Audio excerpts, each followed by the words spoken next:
பொதுவாக இறைவனை தரிசிக்க வேண்டும் என்ற எண்ணம் வந்துவிட்டால் நீ மேலானவன் என்றோ நான் கீழானவன் என்றோ எண்ணம் வரக்கூடாது.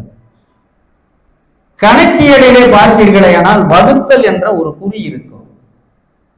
ஒரு கோடு மேல் ஒரு புள்ளி இருக்கும், கீழே ஒரு புள்ளி இருக்கும்.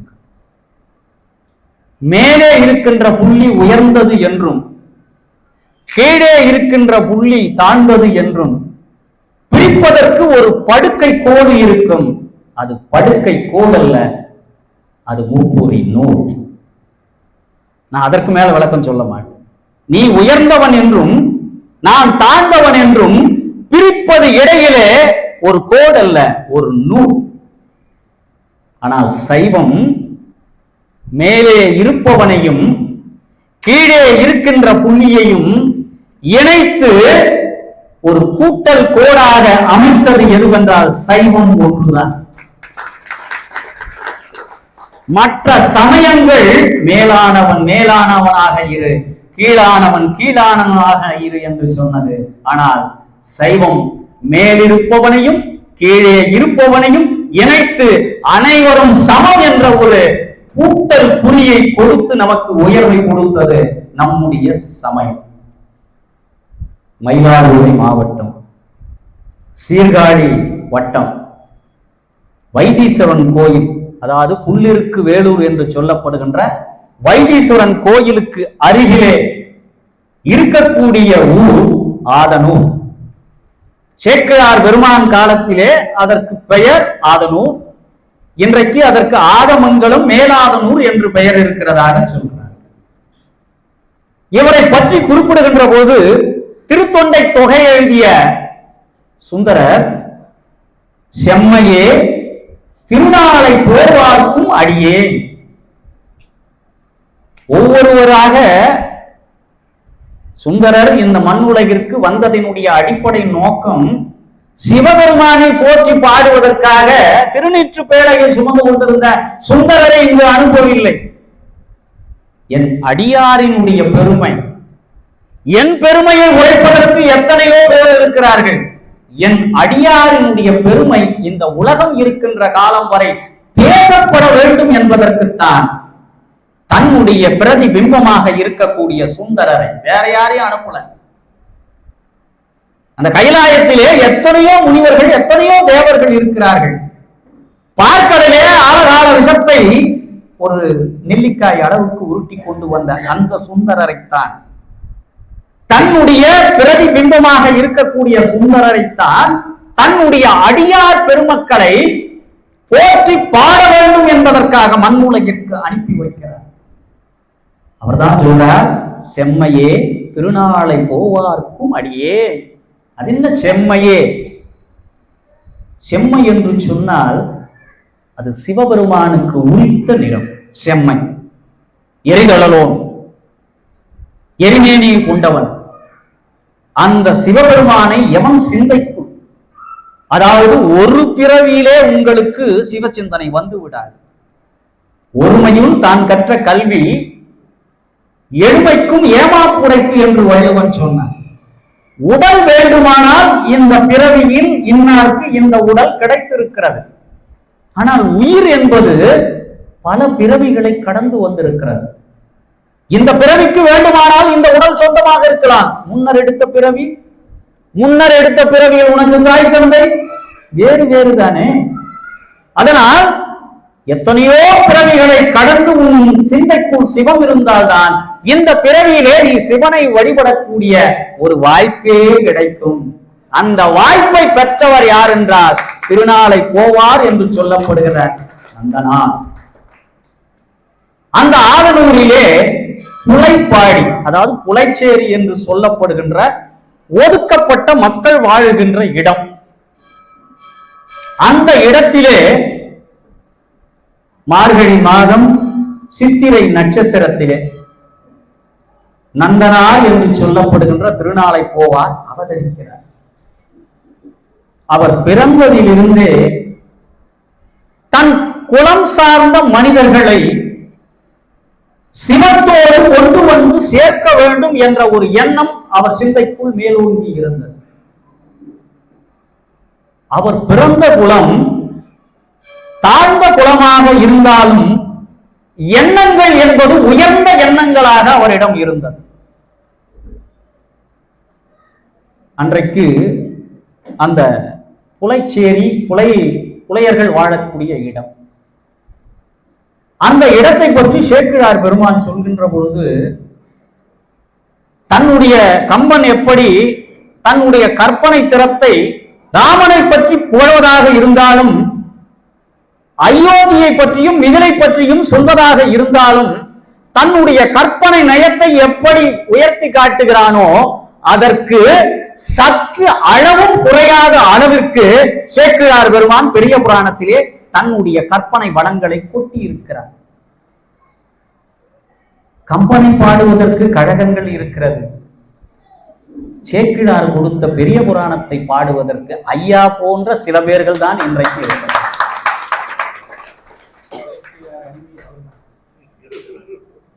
கம்பனை பாடுவதால் கவி நயத்தை உணரலாம். கம்ப காவியம் என்பது இறைவனுடைய அவதாரத்தை பற்றி பாடுவது. ஆனால் சேக்கிழார் எழுதிய பெரிய புராணம் என்பது அடியார்களை பற்றி பாடியது. இறைவனை பற்றி பாட 1000 புலவர்கள் இருக்கிறார்கள். ஆனால் அடியார்களை பற்றி பாடுவதற்கு சேக்கிழார் பெருமான் ஒருவர் தான் இருந்தார். அந்த செம்மையே ஆயஸ் திருநாளை போவார்க்கும் அடியேன் என்று சுந்தரர் கொடுத்த அந்த அடியை வைத்து அந்த ஆதனூருக்கு சென்று, திருநாளை போவார் வாழ்ந்த அந்த ஆதனூருக்கே சென்று அவருடைய வரலாற்றை எழுதுகிறார். கற்பனை கலந்த வரலாறு அல்ல. சேக்கிழார் பெருமான் 63 நாயன்மார்களும் அவதரித்த தலங்களுக்கு சென்று செய்திகளை சேகரித்து, எந்தவித பொய்ப்புனையும் இல்லாமல், பொய்யான கதைகள் இல்லாமல் உண்மையை மட்டும் சொல்வதற்காகத்தான் தன்னுடைய முதல் அமைச்சர் பதவியையே துறந்து இந்த சைவத்திற்காக தன்னுடைய வாழ்க்கையே அர்ப்பணித்தார் சேக்கிழார் பெருமான். அந்த ஆதனூருக்கு வந்து அந்த செய்திகளை எல்லாம் சேகரித்து அந்த ஊரை பற்றிய வளங்களை எல்லாம் சொல்கிறார். அதில் முதல் வளம், அந்த ஆதனூர் என்பது கொள்ளிடம் ஆற்றின் கரையிலே இருக்கிறதா. அந்த கொள்ளிடம் ஆறு என்பது பொன்னையும் நவமணிகளையும் வந்து கரையோரம் கொடுக்கிறதா. கம்பன் படைத்த காவியத்திற்கு இணையாக இங்கு சேக்கிழார் பெருமான் கற்பனையில் கொடுக்கிறார். அவற்றை வாங்குவதற்கு தாமரை இதழ்கள் எல்லாம் விரித்துக் கொண்டு காத்து கொண்டிருக்கிறதா. பொன்னையும் நவமணிகளையும் பெறுவதற்கு இவையெல்லாம் காத்து கொண்டிருக்கிறதாம் தாமரை. அடுத்து ஒரு கற்பனை சொல்கிறார்.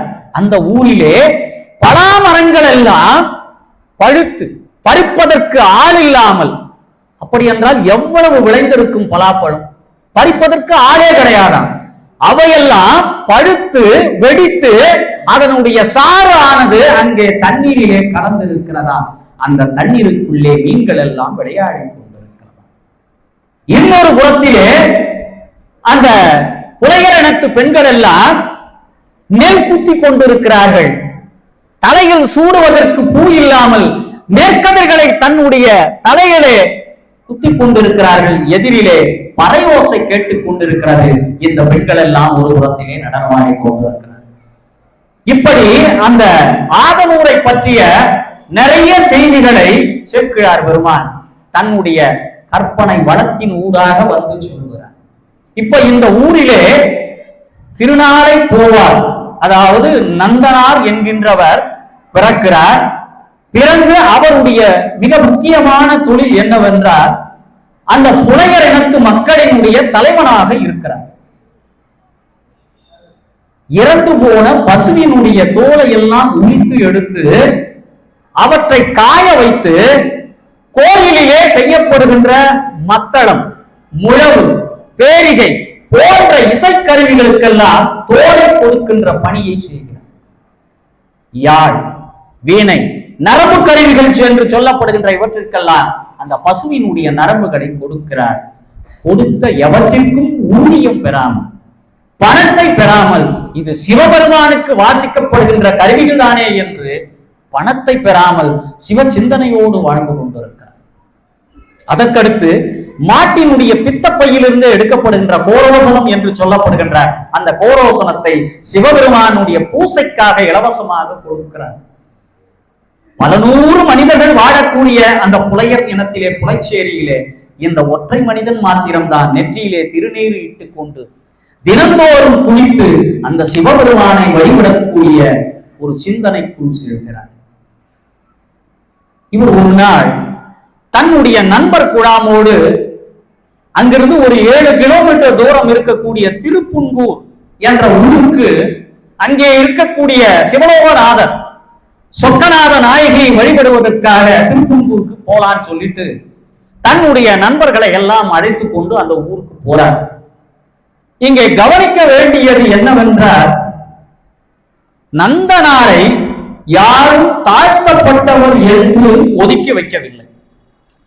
அவருக்குள்ளே இன்ஃபீரியாரிட்டி காம்ப்ளெக்ஸ் மிகுந்த கவனம். சைவம் எந்த ஒரு மனிதனையும் சிவனை வழிபடுவனை தடுத்து நிறுத்துவதோ நீ தாண்டவன் என்று சொல்வதோ ஒருபோதும் கிடையாது.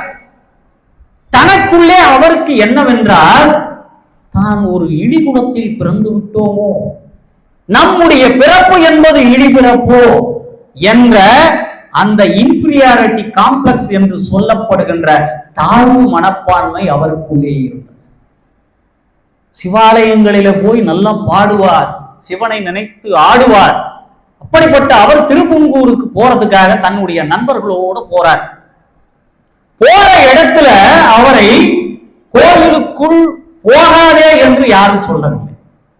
அவருக்குள்ளே இருந்த எண்ணம், நம்முடைய குலம் என்பது தாழ்த்தப்பட்டதோ, அன்றைய காலகட்டம் என்பது தீண்டாமை இருந்த காலம்தான்.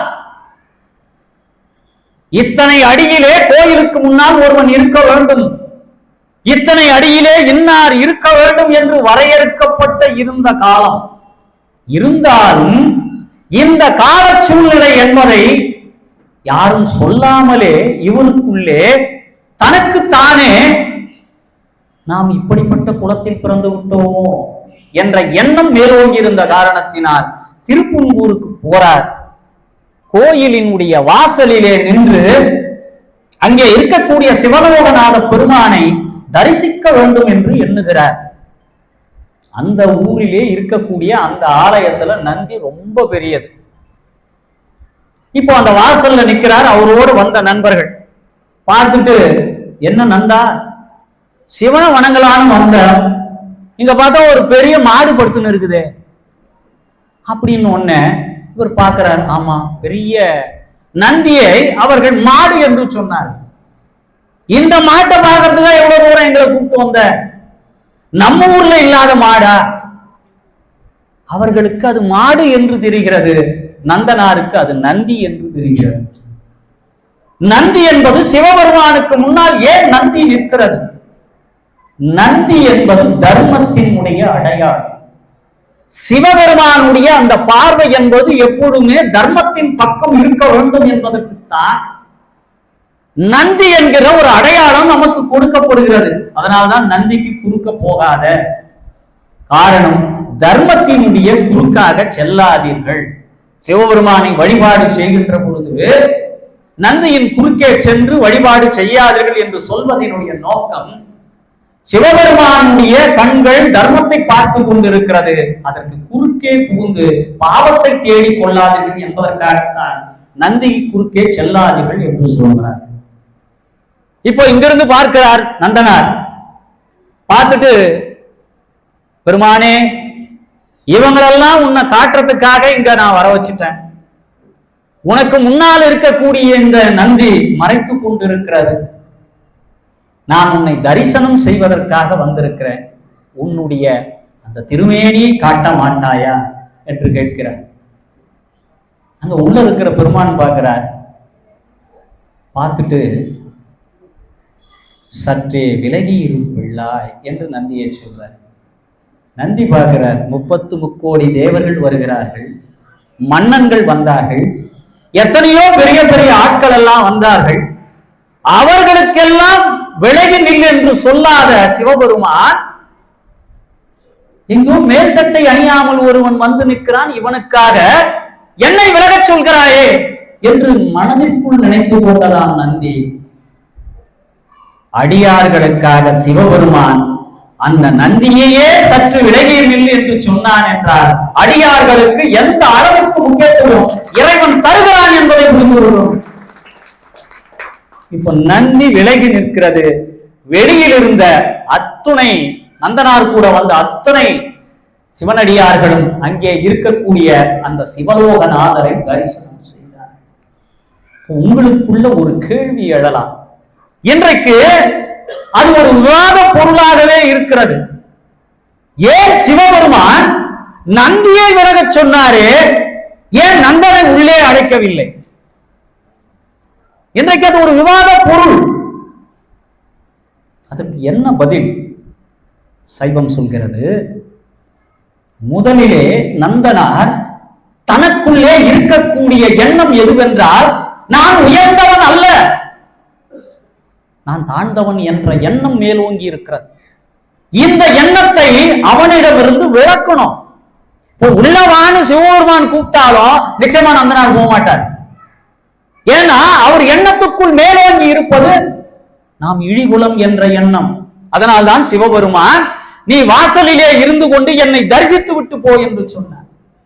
வந்திருக்கக்கூடிய அந்த சிவனடியார்கள் எல்லாம் சிவபெருமானுடைய அந்த திருமேனியை கண்டுவிட்டு செல்கிறார்கள். ஆனால் அங்கிருந்து செல்வதற்கு நந்தனாருக்கு மனமில்லை. சிவபெருமானை பார்த்துட்டுமே, இந்த சிவபெருமானுக்கு எதனா ஒண்ணு பண்ணணுமே அப்படின்னு அந்த கோயிலை சுற்றி வருகிறார்.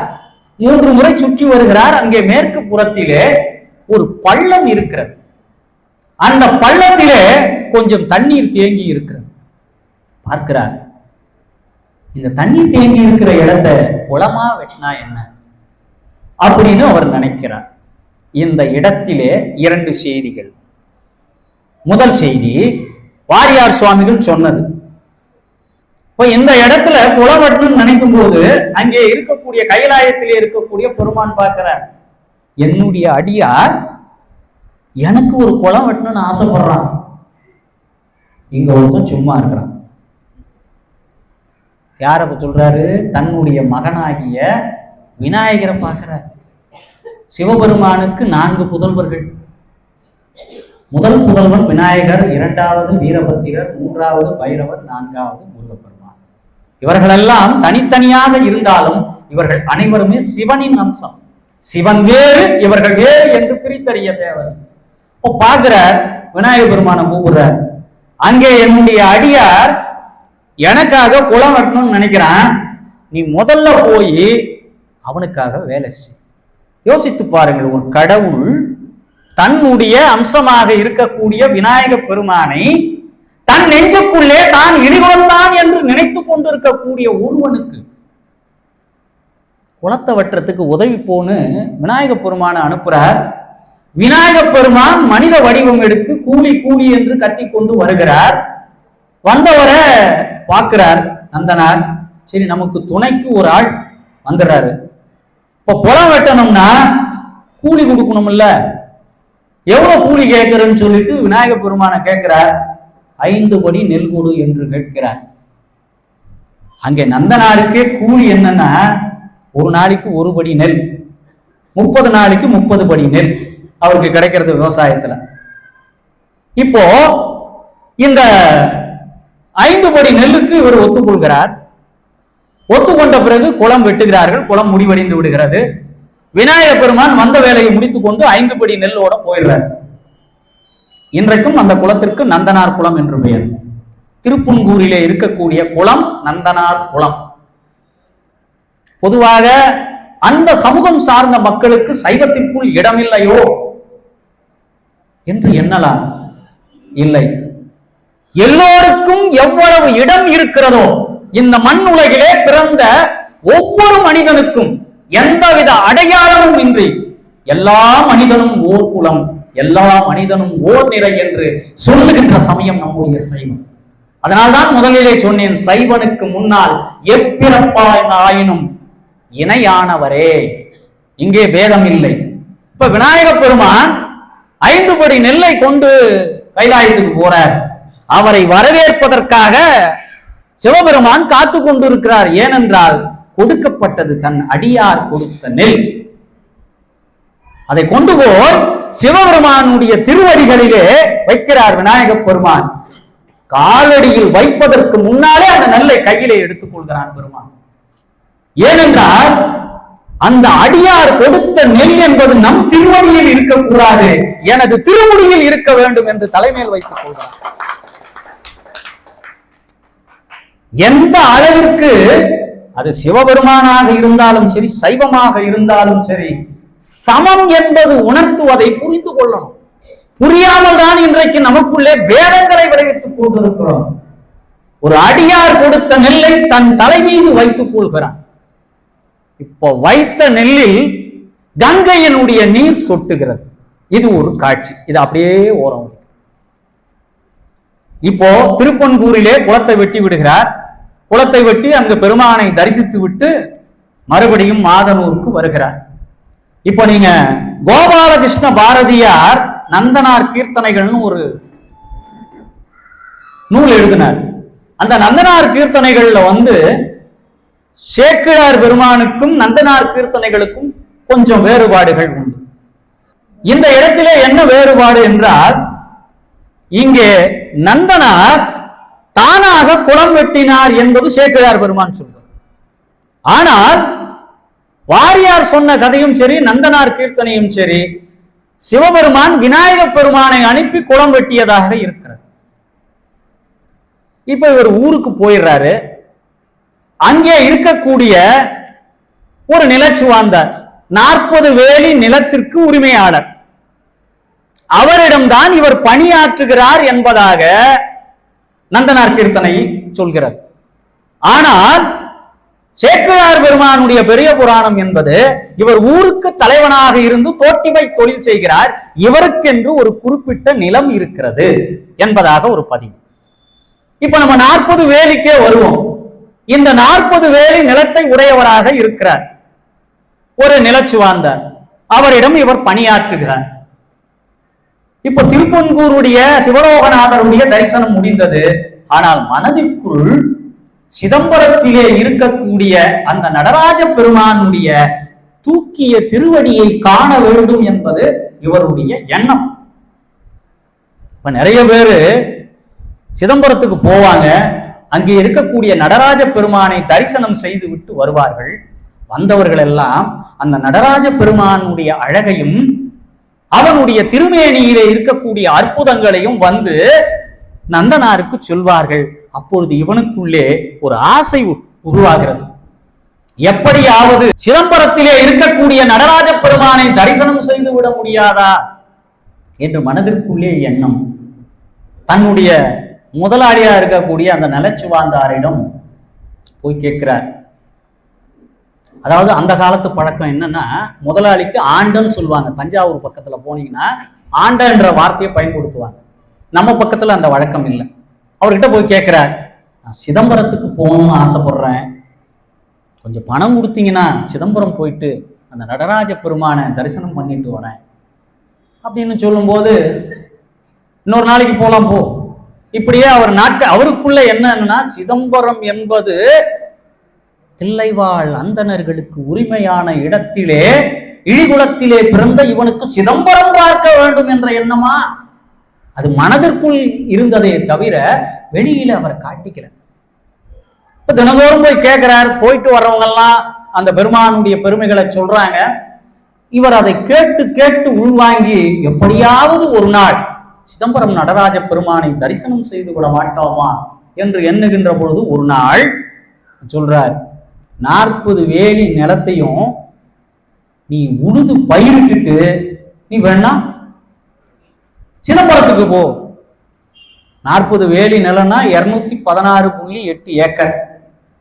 கொஞ்சம் யோசித்து பாருங்க. ஒரு மனிதன் 216.8 ஏக்கரை என்னைக்கு உழுது, ஆக சிதம்பரம் போகக்கூடாது அந்த முடிவோட தான், அந்த எண்ணத்தோட தான் சொல்ற போறான். அந்த 216 ஏக்கரையும் பார்க்கிறான். நந்தனார், பெருமானே உன்னை நான் தரிசிக்க முடியாதா? இந்த பிறவியிலே இந்த இடிதேகத்தை பெற்ற நான் உன்னை வந்து சிதம்பரத்திலே தரிசனம் செய்ய முடியாமல் போய்விடுமோ என்று அந்த நிலத்துல போய் பார்க்கிறான். எண்ணி எண்ணி ஏங்கி அந்த நிலத்திலே விழுகிறான். மயக்கம் அடைத்து விழுந்து விடுகிறான்.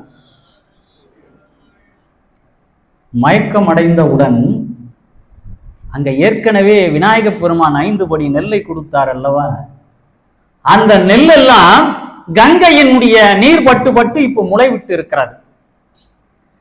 சிவபெருமான் ஓர் இரவுக்குள் அந்த முளை விட்ட அத்தனை நெல்லையும் யார கூப்பிட்டு வராரு? ஒரு அடியாருக்காக குடும்பமே வந்து வேலை செய்யுதுங்க. நன்றாக நினைவில் வைத்துக் கொள்ளுங்கள். ஒரு உண்மையான தூய்மையான பற்று உடையவனுக்கு இறைவன் இறங்கி வருவான். குடும்பமே வந்து அந்த நெல் பயிரிட்டு ஓர் இரவுக்குள் நெற்மணிகளோடு இருக்கிறது. நடக்குமா இந்த அதிசயம்? இதையெல்லாம் நான் ஏன் கோடிட்டு காட்டுறேன்னா, கிளைமேக்ஸ்ல ஒரு செய்தி இருக்குது. இறைவனே வந்து நடவிட்டு விளைந்த நெல்மணிகளோடு இருக்குது. இவர் மயக்கடித்து விழுந்து கிடக்கிறார். காலையில வந்து பார்க்கிறார், அந்த நிலச்சிவாந்தாரனுடைய உதவியாளர் உழப்படாத வயல் நெற்மணிகளோடு இருக்கிறதே என்று பார்த்துட்டு போய் அந்த உரிமையாளரிடம் போய் சொல்கிறார். அவன் வந்து பார்க்கிறார், என்னடா இது அதிசயம், இத்தனை ஏக்கரும் நெல் விளைந்து இருக்கிறதே என்று. இது இறைவனுடைய திருவரு கருணை இல்லை என்றால் இது நடக்காது என்று அந்த மேலே புள்ளியில் சொன்னேன்ல, ஒரு கோடு இடையிலே இருந்ததே, அந்த கோடு நீங்க பெற்று மேலே இருக்கின்ற புள்ளி கீழே இருக்கின்ற புள்ளியினுடைய காலிலே விழுந்தது. அதை நிகழ்த்தியவன் சிவபெருமான். நன்றாக உணர்ந்துக்கணும். இதற்கப்புறமாவது நம் மனதிற்குள் சிவனை நினைத்துட்டா, இவன் வேண்டியவன் இவன் வேண்டாதவன், திருநீறு அணிந்திருக்கிறானா இவன் நம்முடைய அகவனத்தான் என்ற சிந்தனை நமக்கு வரணும். காலில் விழுந்து நீ சிதம்பரத்துக்கு செல்லலாம், உனக்காக சிவபெருமானே இவ்வளவு பெரிய செயலை செய்திருக்கிறான் என்றால் நீ நிச்சயமாக சிதம்பரத்துக்கு செல்லலாம் என்று சொல்வது ஒரு செய்தி. இன்னொரு செய்தி, சிதம்பரத்துக்கு போலான்னு இவர் நினைச்சிட்டு இருக்கும் போது விண்ணிலே கருமேகங்கள் எல்லாம் ஒன்று திரண்டு லிங்க திருமேனியாக காட்சி அளிக்கிறது. கருமேகங்கள் அதை பார்க்கிறார். லிங்கம் தெரிகிறதே வானத்திலே என்று நந்தனார் வணங்குகிறார். அங்கிருந்து அசரீரி வருகிறது. நந்தா, நாளை சிதம்பரத்திற்கு வா என்று சொல்கிறார். ஆக 2 கதைகளிலும் சிதம்பரத்திற்கு வரவேண்டிய சூழல் ஏற்பட்டு விடுகிறது. இப்பொழுது சிதம்பரத்தை நோக்கி செல்கிறார். சிதம்பரம் அருகில் வர வர அந்த தாழ்வு மனப்பான்மையானது அவருக்குள்ளே உறுத்தி கொண்டே இருக்கிறது. நுழைகிறார். சிதம்பரம் நெருங்குகிறது.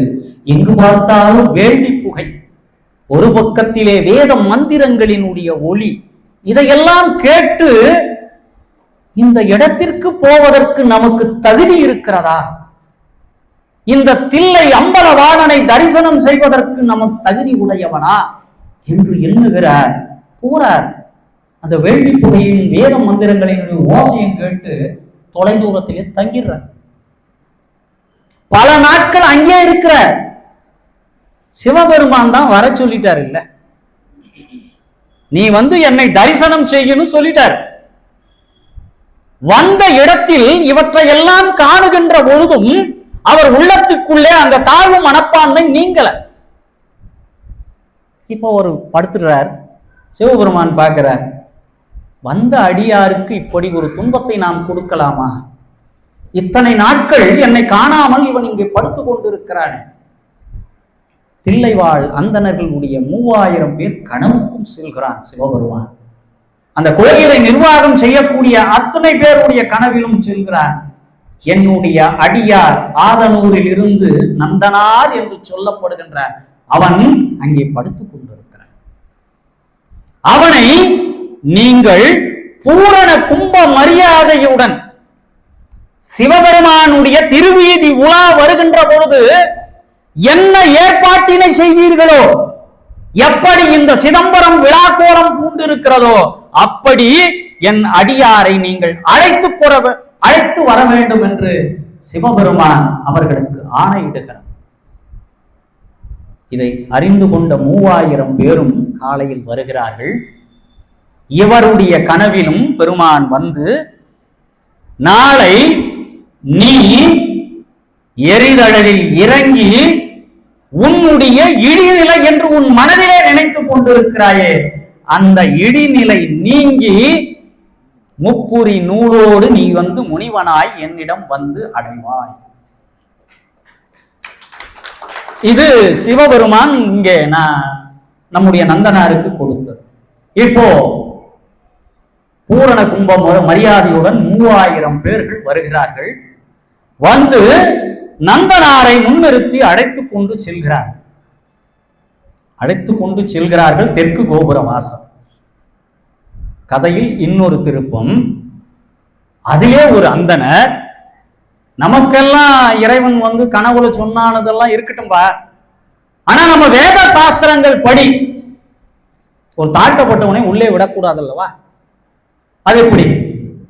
அப்ப நான் ஏற்றுக்கொள்வதாக இருந்தால் தீயை மூட்டுங்கள், அந்த தீக்குள்ளே நந்தனார் இறங்கி வரட்டும் அப்படின்னு ஒரு அந்தனர் சொன்னதாக ஒரு கதை. ஆனால் இங்கு அது இல்லை. இங்கு சிவபெருமானே நந்தனாருடைய கனவில் சென்று இதை சொல்கிறார். இப்ப அழைத்து கொண்டு போகிறார்கள். தீ மூட்டப்படுகிறது. அந்த தீ மூட்டுகின்ற பொழுது உள்ளே நந்தனார் தீக்குள் இறங்குகிறார். இப்போ ஒரு கேள்வி, ஏன் சிவபெருமான் நேரடியாக நந்தனாரை உள்ளே அழைத்திருக்கலாமே? அவரை தீயில் தள்ளி கொன்று விட்டார்கள் என்றுதான் இன்று வரை பரப்பப்படுகிறது. வள்ளல் பெருமானை எப்படி கற்பூரத்தை வைத்து கொன்று விட்டார்கள் என்று வதந்தி பரப்பப்பட்டதோ, ஆனால் வள்ளல் பெருமான் திருவருட்பாவிலே தன்னுடைய கடைசி பாடலிலே அவர் சொல்கிறார், அதற்கு அத்தாட்சியாக அந்த ஞான சரியையினுடைய பாடல் நினைந்து நினைந்து என்று தொடங்கக்கூடிய அந்த பாடலில் சொல்கிறார், மரணமிலா பெருவாழ்வு கண்டீர் புனைந்துரையே பொய்ப்புகழே சத்தியம் சொல்கின்றேன், பொற்சபையில் சிற்சபையில் புகுந்தருணும் இதுவே என்று வள்ளலார் சொன்ன பிறகு மரணமிலா பெருவாழ்வை அவர் அடைந்த பிறகும் அத்தாட்சியாக கண்டவர் அல்ல, அவர் பாடலே இருக்கிறது. பொற்சபையில் சிற்சபையில் புகும் தருணம் இதுவே என்ற ஒரு பாடல் இருக்கின்ற பொழுது வள்ளலாரை யார் கொலை செய்ய முடியும்? பல நேரங்களில் பல இடங்களில் பல அற்புதங்களை நிகழ்த்தியவரை அன்றைக்கு இவருடைய கொள்கைக்கு எதிரானவர்கள் கொன்று விட்டார்கள் என்ற ஒரு வதந்தி பரப்பப்பட்டது. அது வதந்தி அல்ல, உண்மை. இந்த இயற்கையோடு இரண்டர பெருமான் கலந்து விட்டார் என்பது எப்படி உண்மையோ அப்படி இங்கே நந்தனாரை தீயில் தள்ளி கொன்று விட்டார்கள் என்ற செய்தி பெரும்பாலும் இருக்கிறது. அதற்குரிய விளக்கம் தான் இப்போது. திருப்பங்கூரிலே சிவபெருமான் நந்தியை விளக்கி காட்சி கொடுக்கிறார். அங்கு அதிசயம் நிகழ்ந்ததல்லவா? நெல்வயலிலே வந்து நட்டு இவரை சிதம்பரத்துக்கு வரவழைக்க வேண்டும் என்று எண்ணுகிறாரே, அங்கு அதிசயம் நிகழ்ந்ததல்லவா?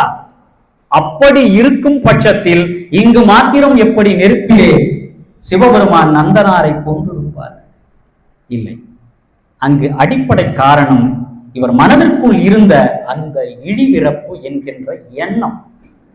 என்னை வந்தடைகின்ற பொழுது அவனுக்கு அந்த எண்ணம் என்பது முழுமையாக நீங்க வேண்டும் என்பதற்காகத்தான் சிவபெருமான் தீக்குள் இறங்கி அந்த வேள்வியிலிருந்து வரும்படி பணித்தார். தீக்குள் இறங்கினார். இறங்கியவர் வெளியே வருகின்ற பொழுது நெற்றியில் திருநீற்றோடும் முப்புரி நூலோடும் எது உயர்ந்தவன் என்று எண்ணிக்கொண்டிருக்கிறார்களோ அந்த உயர்ந்த உடலோடு உள்ளே அந்த நடராஜனுடைய திருமேனியை காண்கிறார். புரியுதுங்களா? சிவபெருமான் இத்தனை விளையாடல்களை ஏன் கொண்டு வருகிறார்? உனக்குள்ளே இருக்கக்கூடிய அந்த அழுக்கான எண்ணத்தை நீக்கி தன்னிடம் கொண்டு வந்து சேர்க்க வேண்டும் என்ற எண்ணத்தின் படிதான் சிவபெருமான் அவரை தூய்மைப்படுத்தி, அவர் தன்னை காணுகின்ற பொழுது தன்னை ஒரு அந்தணராக நினைத்துக் கொள்கிறார்.